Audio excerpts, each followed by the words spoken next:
Hello, hello, God and Diane. Buen día, good day. Sean todos bienvenidos a nuestro primer episodio de nuestro podcast Flame of Wisdom. Somos una plataforma de información que busca reducir las brechas sociales y culturales para que podamos hacer de este mundo un lugar mejor. El día de hoy voy a ser su presentador. Para los que no me conocen, mi nombre es Germán y llevo poco más de un año acá en Islandia. Junto con mi gran amigo Ali, estaremos llevando para ustedes información veraz, efectiva y las noticias más actualizadas en tu idioma original.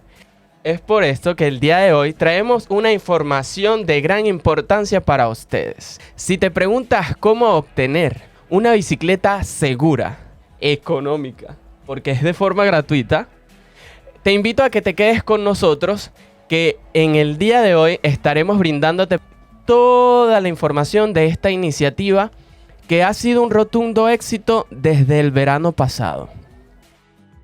El contenido que mostraremos a continuación está creado y realizado en islandés, inglés y subtitulado en español, para así poder tener un mayor alcance y además de eso tendremos una breve discusión al respecto de lo que se habló aquí en esta entrevista. Ahora vamos a darle el pase a nuestro amigo Ali, que se encuentra en Reiðhjola, Bændur. Hello everyone, here Ali. We are in the vicinity of Reiðhjola, Bændur.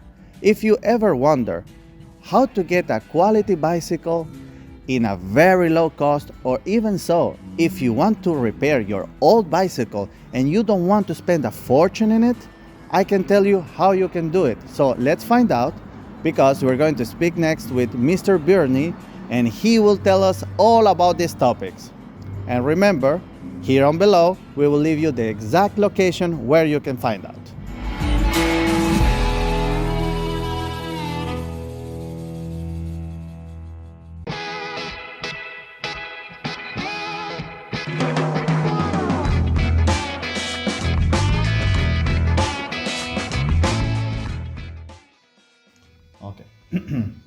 Góðan daginn. Við Flame of Wisdom. Við spænkumælandi samfélag og önnur tungumál.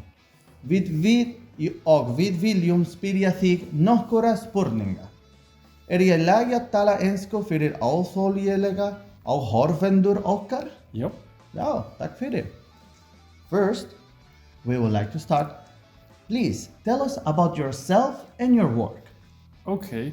First, about myself a little bit. My name is Birgir Birgisson, and I studied to be an industrial designer.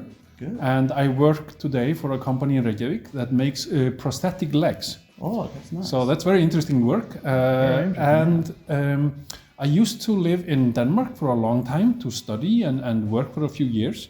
So I have been a migrant myself. Oh, good. And this also has helped me understand the migrants' experience. Okay.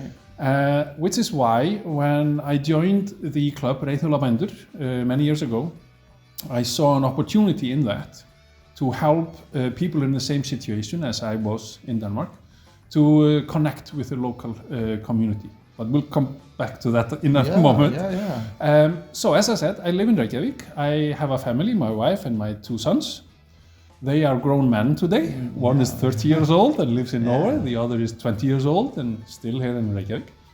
And we are all Icelanders born here, except for my youngest. He was actually born in Denmark, but still is an Icelander. Yeah, of course. And we all enjoy visiting other countries, of course, learning other cultures and getting a new angle on your thoughts and vision of the world. Yeah, that's very interesting. So your project is called Reiðhjola Bændur. Yeah, it's a weird word even in Icelandic. Yeah. So Reiðhjola Bændur, if you translate it directly, would mean bicycle farmers.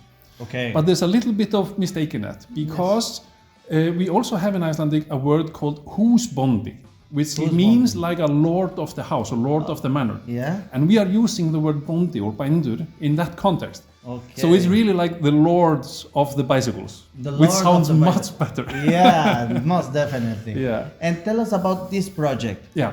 Where it was born. Well, actually, this is more than a project, but we'll come back to that. It's more like a amateur cycling club, and it started in 2007. 2007. Yes, and that's when there was a group of friends, 4 or 5 guys, same age as me. I mean, middle-aged men. Yes, that of course. Discovered You look very young. Okay. discovered they needed to move more, so they chose cycling.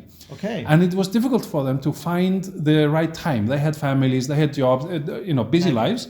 So they said, okay, every Tuesday evening, 7 o'clock, we go for a bike ride.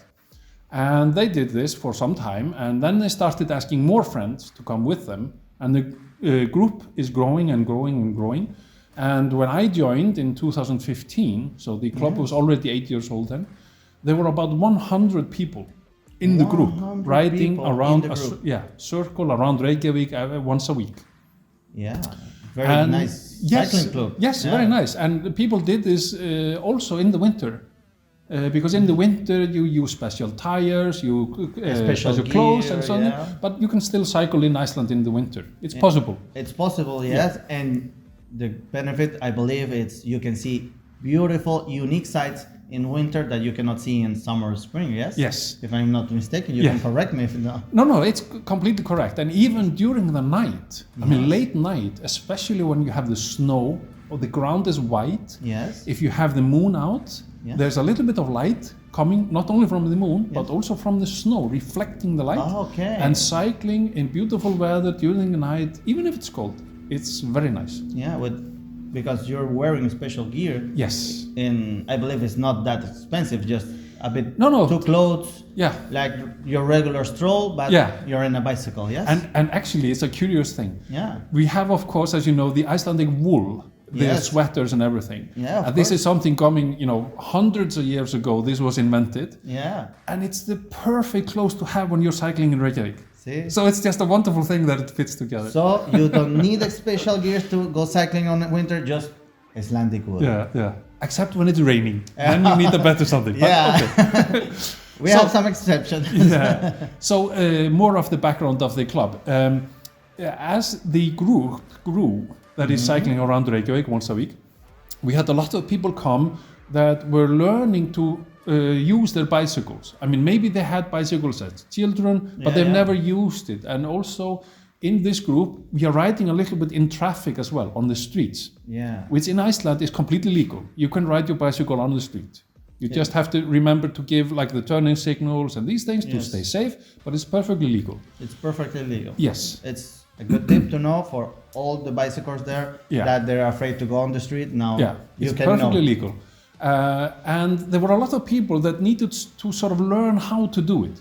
And Reiðhjola Bændur became the place for new people to learn to cycle in this context. So that's how we changed from being just the cycling once a week of friends, and we became sort of the club that showed people how to do it. From that, we also became involved in the security or the safety of people on cycles in traffic.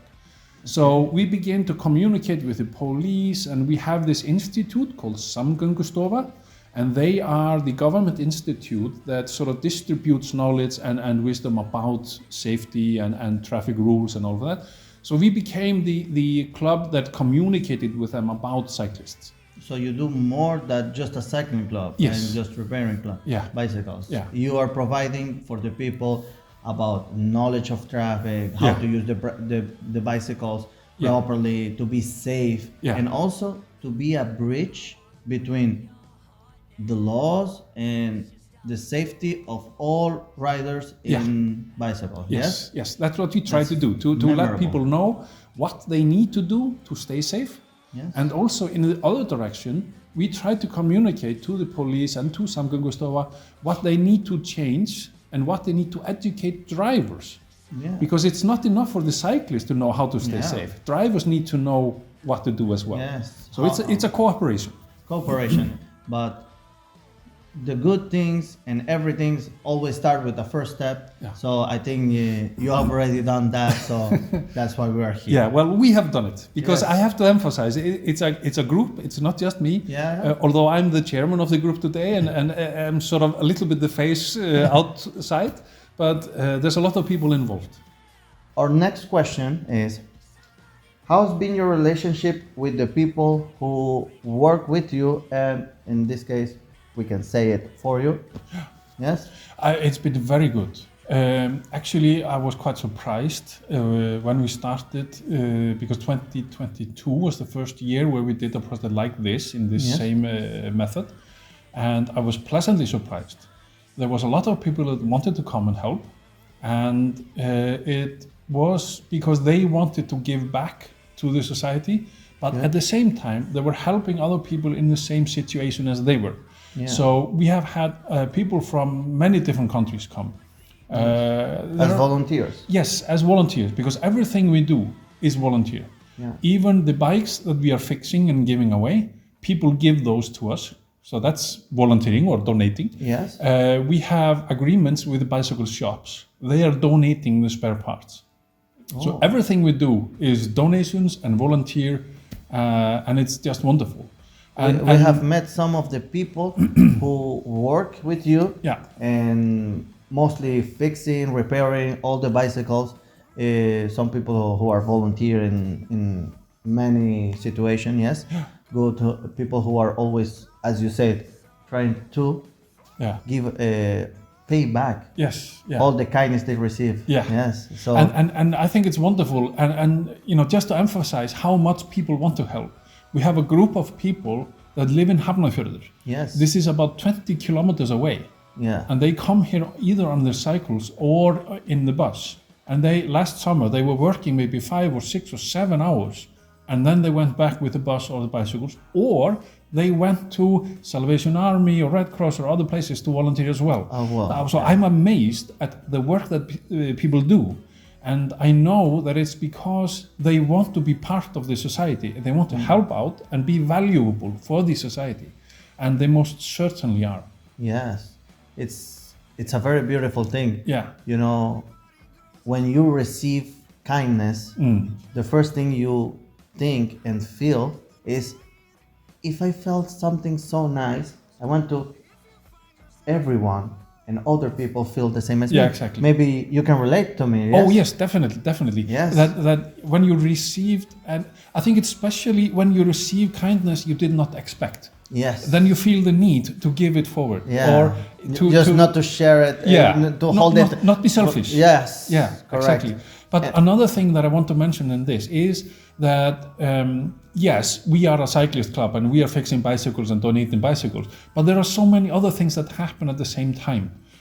Not only are people that come and volunteer and work for us, they are learning Icelandic a little bit. That's a very interesting They're topic. also teaching me even Spanish, which is just it's amazing. great for everyone, because we will put on screen footage of and pictures of all languages of the parts. Yeah. So I believe, and the next question is, how is the relationship with the language of all these people? Because I believe many of your volunteers doesn't speak all Icelandic. Yeah, yes? yeah, that's They're very true. learning. Yeah. And it's very easy if you are, for example, we have had a group of people that know each other and they come to help us as a group. And there are people in that group that know a little bit of English and even a little bit of Icelandic. And it's very easy when we are busy with our work fixing the bikes for me to say, I can't talk to this person, so I talk to the next person in English or something. But it's very good that when you're busy fixing the bikes, you don't go this easy way. You try to make yourself understandable. So you make more of an effort. You make both for that me, effort to communicate. Yeah. And I believe, tell me one of the words that you have learned in Spanish, if you can recall now. I have many. Oh my God. But for me, the most popular one to use is cadena. Cadena. Cadena. Cadena. Cadena. Yeah. Cadena. Yeah, Yes. I'm not saying it correctly, but you understand. Yes, I did understand. Cadena, yes. Yeah. So the chain of the bicycle. Yes, the of chain course. of the bicycle. Yeah. And we talk a lot about freno. Freno, yes, the brake. Yeah. Freno, yes. Because when we're fixing the bikes, the most important thing is that they work. And they have the brakes. Yes, and they are safe. Yeah. They're safe. They are not the most beautiful bikes you've seen, but they work and they are safe. That's very good. And as you learn Spanish, the people who volunteer with you can learn English if they don't know English, or better yet, they can learn Icelandic. Yes. And what I've seen, all the picture, the translation, everything, it's so beautiful. And I think you have a very good vibe and a good environment. And I think also, just to add to what you were saying, many of the people that come, they already have courses in Icelandic. They're studying, they're making an effort there. And it's very different for them to come here and volunteer on the bikes. And maybe they are thinking about something they learned in the course. Yes. And then they ask, and we have a discussion about it. And I can explain, for example, why is this word like this? And why does the word change? You know, for example... where the grammar comes and why this and why not this other word. Yeah, for example, for a funny word in Icelandic, we say for a cake, we say þetta kaka. This is cake. Kaka. But it helps them understand. Yeah. And if we are lucky, we even have small cake on the workshop. You know. Yes, a bit make langar cocoa. Yeah. Yes. Yes, it's like my favorite. Chocolate cocoa. It's like my favorite. So there's a lot of other benefits from being in a group, and it's true that you meet your local community in a completely different way. And this is also the philosophy of why would I donate bicycles, or we donate bicycles to the community. That's because my theory is if you only use the bus to go from place to place, then in your mind you don't get a map, you only get the points. But if you are using a bicycle going from where you live to the shop or to the school or something, you learn the route, you understand your community. And also, make a sense. I've never met a person that is on a bus, meeting another bus, that says hello to the people on the other bus. But if you're on a bicycle and you meet someone on a bicycle, you can say hello. Yeah. So you see your community in a different way. And you can connect. Yes, and connection, that's the important thing. And also, most of the people on the bus is like on their phone or yeah, music. exactly. But in the bicycle, you can see all this beautiful land. Yeah. Because it is beautiful, all full of nature and everything. And I think also there's one more point there, which is very important. And that is for people that are migrants or immigrants in any country, whether it's Iceland or somewhere else. It's very easy to feel lonely. It's very easy to feel a bit depressed.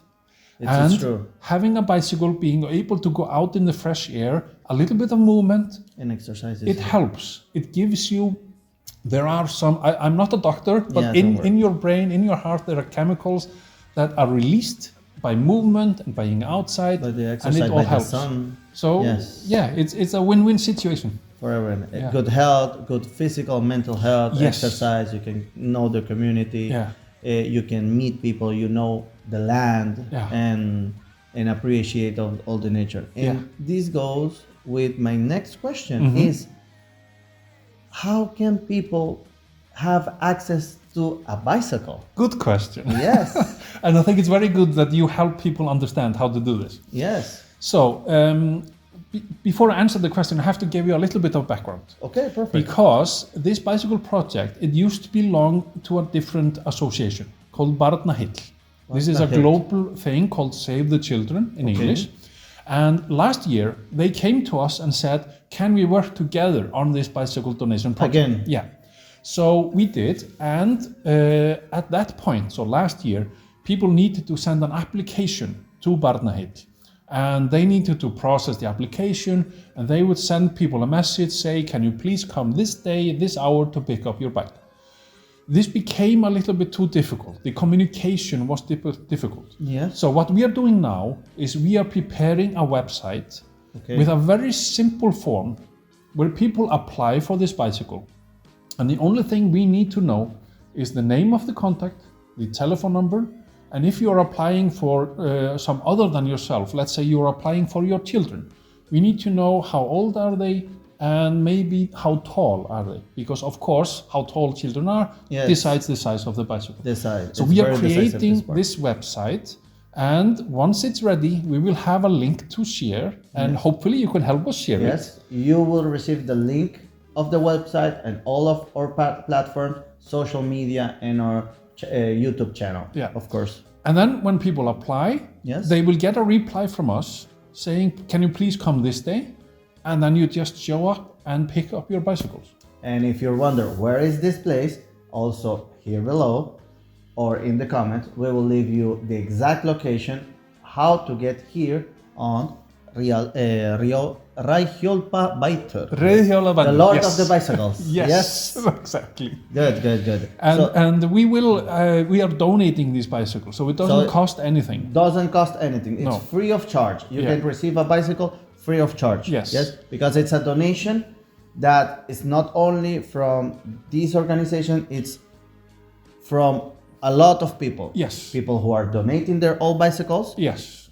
Bicycle stores who are donating parts. Yes. The volunteers who work hardly to repair them and make it safe and in a good quality for you to use. Yeah. Yes? So, It's good? Yeah, so it's a group work. There's a lot of people supporting this. And we even have some companies in Iceland, in Reykjavík, which are donating their work. So they show up and they help fix bicycles. And we have a company that has a delivery driver that is delivering their products to the shops and so on. And they even say, hey, can you tell us people that are giving bicycles but cannot bring it to you? Yes. And they will send their delivery driver to pick up the bicycle. So and everyone, bring it here. Yeah, everyone is supporting this. So it's a very commemorable and beautiful organization. Yeah, it's a community project. Really. Yes, most definitely a community project. And we are very glad to be here today with you to share this view and for all of you, our viewers that can have access to this.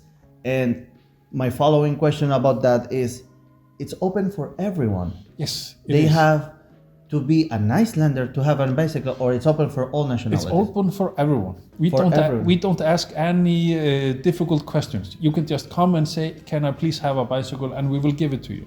Because we trust that people that can go out and buy a bicycle for themselves, they will do so. Yes. So we expect that the people that come to us and ask, they are doing it because they need bicycle for their children and they don't have the money to buy it. They can be in a difficult position. We also have some people that have a disability or something, and they are in a difficult position because of that, and then we can help them out. For example, last summer, there was a father, single father, who has a 10-year-old boy, and he is disabled, so he doesn't have a lot of money. Good. And they were so unfortunate that both their bicycles were stolen. And then we helped them out. We gave them a bicycle. Yes. And we said, okay, if you retrieve your old bicycle, you just bring these bicycles back and we can donate them to someone else. So we just need or try to help out people that need that. And the philosophy is we need more people on bicycles. We need to connect better with our community. Yes. And that will help everything else that we do in the cycling club. So that will help us to say to the government authorities, there are a lot of people using bicycles. You need to help us to make them more safe. Yes. So to make safe roads. And everything, highways for bicycles. And everything. So that, donating bicycles. It's a little bit selfish because it helps us to get more safety. So it helps it's a win-win situation for everyone. Exactly. Everyone can benefit. But so it's open to everyone and it's open to all nationalities. You don't have to be Icelandic. You can have arrived last week. You don't have a kennitala, it's no problem. Just let us know your name and your telephone number so we can let you know when your bicycle is ready for pickup. An important thing to say and emphasize is that our only currency is trust. Yes. We trust you. All of what you have, and we don't ask difficult questions. Exactly. That's correct? Yes. You can always correct me if I'm wrong. No, I just want to add to what you were saying, because some Icelanders that are not used to projects like this, they ask me, but I mean, are not people coming and collecting bicycles and then just selling them on Facebook or something? And I said, no, maybe it happens. Maybe 1 or 2 bicycles that happens each summer. I don't care. Because if I can help 1,500 people and 2 bicycles get lost, I don't care. Yes, it's part of the lost cost. And Yeah. You're expecting But the margin of losses. but the happiness we create and the trust that we experience is just so much bigger. In other words, you are putting all your efforts of the trust, Yes. the love, Yeah. the good things. That Yeah. is the 98% of all your work. Yeah. And you are not focusing in the remaining 2% of the loss. I don't want to focus on the negative. I want to focus on the positive. It's very common. And as I sometimes say, because people ask Yes. me, why are you doing this? You're spending so much energy and so Yes. much time, and etc. Then I say, well, we have volunteers doing the same thing. What I'm doing is not special. There's a lot of people involved, and I would much rather focus on the positive. And I sometimes say I suffer from chronic positivity. Yeah. And that's a very good disease to have. That's all we need to be a bit more positive then. Yeah. Please share with all of us. I try. And for all our viewers. Yeah. And also, to my next question is, you already said it, but if you can explain it a bit more, what is your main goal with all of this project? Well, in simple words for our viewers to know. My main goal with this project is to help others, but also, as we mentioned before, Yes. by helping others, you're also helping yourself. More people on bicycles, more people that are visible cycling in Reykjavík and the area, that helps our cause of asking the government and the city authorities for safer biking paths, for safer traffic intersections. Yes. Because then we can say, see, all of these people are cycling, we need to make them safe. Yes. So helping others helps us as well. Very good. This is a goal. And let's go a bit more further than that. What is your dream, Birne? Tell us about your dream. My dream is big. We need to Yeah. have big dreams. Yes. Because if you're going to dream the biggest of you can. Okay, so I'm going to talk about at least 3 things. Go ahead. The first thing is, in Iceland, we do not have a long tradition of using bicycles to get to work, to get to school, to do what you need to do. Yes. Our society has been built for people that own cars. We want to change this. It's both for the environment, but also, as you mentioned earlier, for our physical and our mental health, it's much better that more people use bicycles. Yes. I'm not saying everyone has to do it, but in the past, we only had like 2% or 4% of people using bicycles for their daily trips. Now it's up to, I think I remember correctly, 7%. But in good societies, like in Denmark and Holland, which are the dream countries of the cyclist, they have something like 25 or even higher portion of people using bicycles every day. So to finish off my first part is I want to see 20 or 25% of people in Reykjavík and the area using bicycles every day. If we say 30%, 20% of the people of Reykjavík will be speaking about 1,000 people because it's a lot. But so the second part, I think it's possible. Completely possible. Every dream is possible. And what is the second part? So the second part is I want to make cycling safer. Yes. We, as I mentioned, we don't have a long tradition of cyclists in traffic, so it's understandable that drivers need to learn how to behave around cyclists. So I want people to be able to go cycle where they need to go. You are allowed on the street, as we mentioned earlier. Yes. Of course, you would never go cycling on the biggest streets, like on Miklabraut or those huge freeways. But on the other streets, you are allowed, and it can be very safe. Having more people cycling helps us tell the government we need to have rules in place. We need to issue fines for the drivers that drive unsafely around. Having more people on bikes helps us do traffic this. signs. Yes. Maybe more awareness of the policy of how to drive when you have a cyclist going by your side. For example, if you're driving, you need to have 1 meter and a half of distance at least from the side, and so on, so on. Exactly. So that was the second part. And the third part is I want to see more adults cycling, because what that does is if you see more adults cycling when you are a child, Yes. you grow up seeing your parents cycling to work or cycling wherever they need to go. Then it's very easy for you to use your bicycle to go to school, to go to your sports activities and everything like that. And as you grow up, you can also see yourself cycling as a grown-up. Yeah. That means that when you get to be 16, 17, 18 years old, in Iceland we get our driver's license when we are 17. That's the earliest age. So when you get to this age, you don't automatically think, I have to have a car and I stop using my bicycle. So I want to change this. This is my biggest dream for the future. Yeah. That Icelanders or people living in Iceland do not automatically think, I have to have a car. Yes. Just seeing themselves living their lives using a bicycle.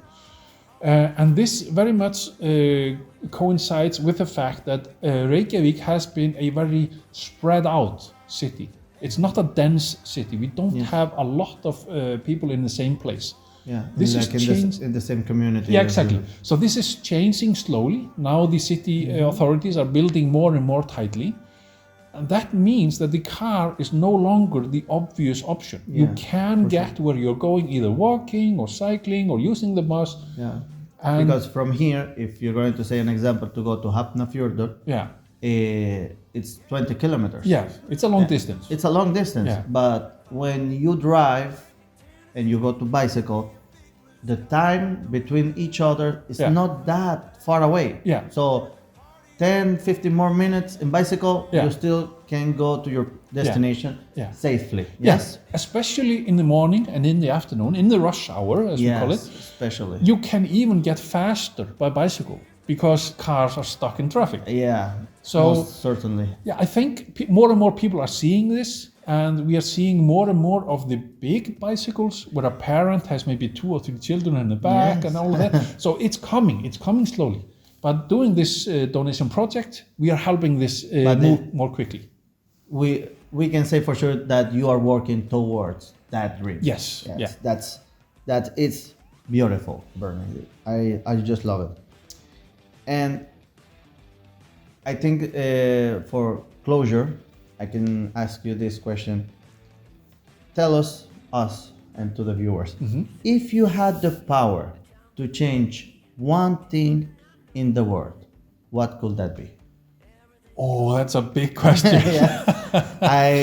I do characterize to do those. Okay, let me say it in this way. If I could change one significant thing in the world, Yes. I would make my chronic disease of relentless positivity very contagious. So Very everyone contagious. is spread out with this. Can have all that positiveness in their life. Let's say it's my personal beautiful. COVID Yes. that I could just spread to everyone. In a pandemic way. Yeah. This is a good pandemic. Yeah, Yes, you know? it's a nice pandemic to be overly positive and not think about the possible negative sides of it, just focus on positivity. And to work doing it. Yeah, and if you have the opportunity to help others, please do, because then it's sort of the same vision as with karma. I mean, the more you help others, the more you receive yourself. That's sort of the philosophy there. It was fantastic to speak with you, and it's a beautiful dream that you have. It's a beautiful community project that you have built here. Once again, we will leave all in the description, everything that you need to know, how to access it, where the website links of this community project, and the exact location, also picture of it. And we will thank you again, Bernie, because I, for myself, I'm happy to be here speaking about this, because we can say for sure we are doing something great in the world. Because to change the world, we don't need to do great things. Just one small step at a time. Yeah. So, thank you. Það var frábært að tala við þig. Takk fyrir tíman og vertu sæl og blessaður. Takk sömuleiðis. Takk så mycket. Wow, qué hermosa e interesante historia de vida, si podemos decir así. Qué hermosa entrevista. Y quién más que nuestro amigo Ali que nos está acompañando en el estudio. Bienvenido, amigo. Gracias por esta entrevista. Gracias por tenerme acá. Para que nos amplíe un poco más sobre este sueño, de esta experiencia. Claro que sí, sin duda, mi querido amigo Germán. Gracias nuevamente. Para mí es un placer hacer este proyecto llamado Flame of Wisdom contigo y con mi buen amigo Kevin también, que nos acompaña tras cámaras. Sin duda, una fuerza maravillosa. Un aplauso para él. Para Kevin. Gracias. Y sí, para mí fue una experiencia maravillosa poder hablar con el señor Birgir Birginsson, ya que nos mostró una faceta de él bien humana, bien interesante, quizás tal vez un poco soñadora. Futurista, digamos. Sí, un poco futurista. Porque abarca tantos temas sociales, de ayuda, y va más allá. No es simplemente hacer algo por ayudar, lleva su amor a lo que le gusta y ese amor se siente. Por eso para mí fue una experiencia maravillosa estar en ese sitio, poder interactuar con tantos voluntarios. Y los voluntarios que están allí en el sitio son de diferentes nacionalidades, diferentes culturas, diferentes idiomas. Y están todos unidos bajo el mismo espíritu de solidaridad. Y eso es lo más maravilloso que quiero destacar, porque esta entrevista que hicimos sobre este proyecto comunitario, como bien lo dice el señor Birgir, no es solo un proyecto, es la sociedad naciendo, es un sueño naciendo. Por eso mismo pienso que nosotros, al estar allí presentes, podemos contactar diferentes tipos de culturas para que se integren, ya que bien es sabido que es difícil a veces contar con informaciones precisas debido a ciertas barreras del lenguaje. Por eso estamos hoy aquí para ustedes, para llevarles la información más destacada. Exactamente. Qué increíble ver cómo nuestros compatriotas y hermanos venezolanos se han ido sumando a esta iniciativa. Esto de verdad hay que aplaudirlo. No nada más nuestros compatriotas hermanos venezolanos, sino también de otras nacionalidades, para que esto se pueda llevar a cabo. Tengo entendido que el lugar no es de fácil acceso. ¿Qué tal es el sitio? ¿Cómo podemos llegar allí? Sí, sin duda. Es una excelente pregunta, Germán. Mira, es bien sabido que el sitio no tiene una dirección exacta debido a que las instalaciones fueron donadas de fábricas que se desmantelaron hace muchos años atrás. Entonces, ¿qué haremos nosotros como Flame of Wisdom? En la parte de abajo de la descripción del video les dejaremos las coordenadas exactas para que puedan llegar y acceder y tomar su bicicleta cuando el tiempo sea necesario, cuando el tiempo venga. Eso es importantísimo, la dirección. Y cuando hablamos de estas donaciones, háblame de fechas. ¿En qué fechas podemos ser beneficiarios de este sistema? Claro que sí. Sí, podríamos hablar de sistema o de esta iniciativa. Verás, la iniciativa está propuesta para que dé inicio entrada la primavera. Y la gente de Reiðhjola Bændur está trabajando arduamente gracias a la colaboración de voluntarios, incluso desde el extranjero, para crear una página web en la cual las personas podrán acceder y solicitar una bicicleta. Cualquier persona. Ok. Cualquier persona sin importar su nacionalidad puede ir. Correcto. Exactamente. Cuando mencionamos cualquier persona, hablamos de cualquier persona, no importa el estatus que tenga, no importa la situación que tenga, porque, como bien lo dice el señor Birgir, no hacen preguntas difíciles. Entonces, la aplicación es bastante sencilla. Es nombre, número de teléfono, para quién es la bicicleta, en caso de que no sea para uso personal. Si es para niños, indicar nombre del niño, niña y la altura. ¿Por qué la altura es importante? Porque la altura tiene que ver con la talla de la bicicleta. Exactamente, eso te iba a decir. O sea, que desde niños hasta personas mayores pueden aplicar a este beneficio. Sí, es para todas las edades. Incluso en la entrevista el señor Birgir mencionó que lograron donar 600 bicicletas a familias islandesas en el transcurso de los 2 últimos años. Y el año pasado llegaron a donar más de 1000 bicicletas, por lo que ha sido un rotundo éxito el verano pasado. Y por eso el proyecto este año se espera que van a donar más de 1500 bicicletas. Incluso el espacio donde empezamos la entrevista ya tenían armadas y listas, preparadas, 300 bicicletas ya listas, para gracias a la ardua labor de todos los voluntarios, incluso del mismo señor Berger. Oye, así de simple y ya está. Tengo entendido que al momento de registrarse, te llega un mensaje o un correo electrónico con la confirmación. Sí, efectivamente. Te enviarán un mensaje de texto, posiblemente incluso un correo electrónico, de ser necesario, con la fecha y la hora, nada más. Es por ello también que eso es importante, porque a través de eso pueden llevar un control. Correcto, efectivamente. Imagínate que no llevaran ese control o no tuvieran una cita y la gente, por la necesidad de querer adquirir un medio de transporte como una bicicleta, vayan todos al mismo sitio. Entonces, Colapsaría. Colapsaría. Ya les ocurrió una vez el año pasado, entonces por eso están implementando este nuevo sistema. Oye, y cabe destacar que es podemos decir que es una fundación, por así decirlo, en completo desarrollo. Porque si están en pro de crear una página web para que este proceso sea más ágil, más eficiente, más eficaz. De verdad que muy bien pensado. Sí, al parecer, cuando se hablaba con el señor Birgit detrás cámara, cuando conocíamos a los voluntarios, nos menciona que antes funcionaban por medio de otra empresa, ¿ya?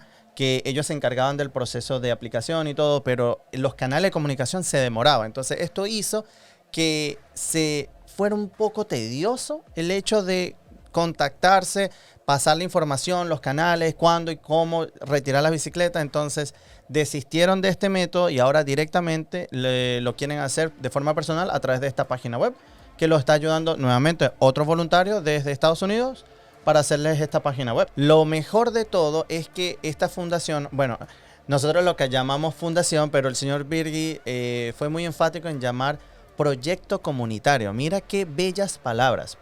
A community project es una actividad que se hace en comunidad y es lo que buscamos, conectar, reducir brecha. Entonces, por eso es tan hermoso este proyecto, que nuevamente decimos proyecto, pero es algo hecho en comunidad. Si este club tiene otras funciones, que no es solo donar las bicicletas, eso es simplemente una parte del sueño, como bien lo dijo Birgit en la entrevista. Desean ampliar los conocimientos viales, tener en contacto con las municipalidades, entre otras personas, y que el sueño de tener una ciudad de ciclismo sea realidad cada vez más día a día. Y importante, cabe aclarar, que si tú tienes una bicicleta, Germán, que no usas y no tienes cómo repararla porque no sabemos los conocimientos, no tenemos las partes, puedes llevarla al sitio y las personas allá se encargarán de repararla de forma gratuita. Ahora bien, si no quieres la bicicleta, ¿qué haces? Puedes hacer una donación. O sea, si tú tienes una bicicleta en tu casa que no estés utilizando, que ya no vayas a utilizar más, podemos aprovechar de esta y darle un mejor uso. Que más que donarla a este proyecto y se le pueda conseguir un buen uso posteriormente. Claro, ellos se encargan de conseguirle gente que necesite un nuevo medio de transporte y se encargarán de buscar la persona y entregarlo. Y lo van a entregar de forma segura, porque es una de las cosas que ellos recalcan, que cada bicicleta, cada medio de transporte sea un espacio seguro para el transporte. Por ello se enfatizan en que todo esté 100% viable, seguro, con sus frenos derechos, con la dirección correcta. Pero también es cierto de que, oye, el sitio es muy lejos y es difícil acceso si no conoces la zona. Entonces, ¿qué tal si tú conoces un montón de personas que tienen bicicletas que no usan y las tienen abandonadas porque les pasó la moda o ya no quieren hacerlo? ya no la quieres usar más. Exactamente. Pues te cuento que esta fundación tiene una van que se encarga de recoger las bicicletas, porque una empresa de bicicletas les facilita, ellos donan el trabajo de delivery.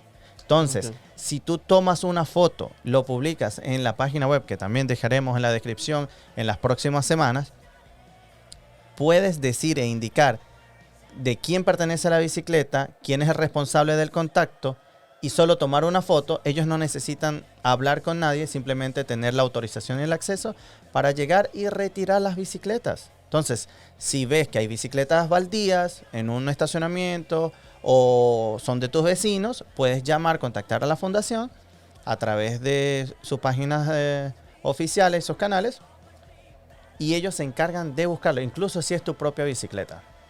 Exactamente. Entonces el siguiente llamado es a todas esas personas que tengan pues estas bicicletas y no las estén utilizando. Sí, efectivamente, sí. Prácticamente tienes que enviar un correo con la fotografía y Podría ser una foto, un correo con la fotografía, un mensaje de texto un incluso. mensaje de texto. Y sería como donar estas bicicletas para que Sí. puedan tener un mejor uso y no estén Ujú. allí, como quien dice, ocupando espacio solamente. Por supuesto. Es así de simple.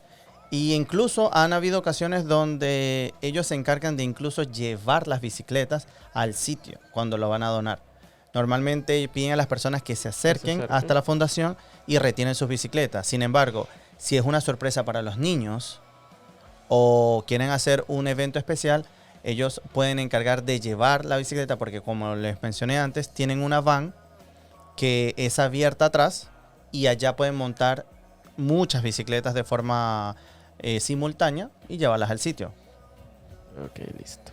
Muy bien. Qué estupendo. Espero que esto pueda llegar a la mayor cantidad de personas posibles para que aquellos que nos están viendo atentos a nuestras redes sociales y a nuestro propio